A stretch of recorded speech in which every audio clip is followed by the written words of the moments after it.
राज्यातील 12 जिल्हा परिषद आणि 125 पंचायत समित्यांसाठी उमेदवारांचे भवितव्य मतपेटीत बंद।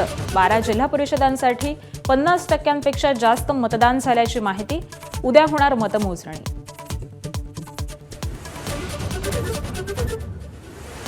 मुख्यमंत्री देवेंद्र फडणवीस आज नाशिक आणि अहिल्यानगरच्या दौऱ्यावर ओझर विमानतळाच्या नव्या टर्मिनलचं भूमिपूजन करणार, तर सुप्यामध्ये टॉलर इंडिया या कंपनीचा फडणवीसांच्या हस्ते शुभारंभ।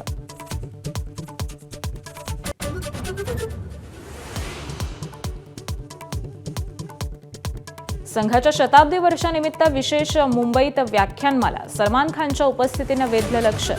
समाजाला संघटित करणं हेच संघाचं उद्दिष्ट, सरसंघचालकांचं वक्तव्य।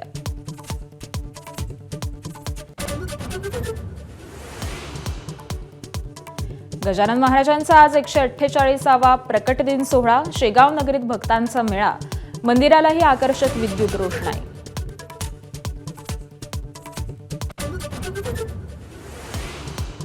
वानखेडेवर टीम इंडियाचा विजयी जल्लोष। T20 विश्वचषकाच्या सलामीच्या सामन्यात भारतीय संघाची अमेरिकेवरती 29 धावांनी मात।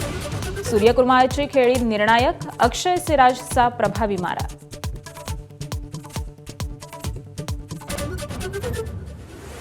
विश्वचषक जिंकल्यानंतर युवा भारतीय क्रिकेट संघ आज मुंबईत क्रिकेटप्रेमी संघाचं जल्लोषात स्वागत करणार। भारतानं 6व्यांदा अंडर-19 विश्वचषकावरती नाव कोरलंय। एबीपी माझा, उघडा डोळे बघा नीट।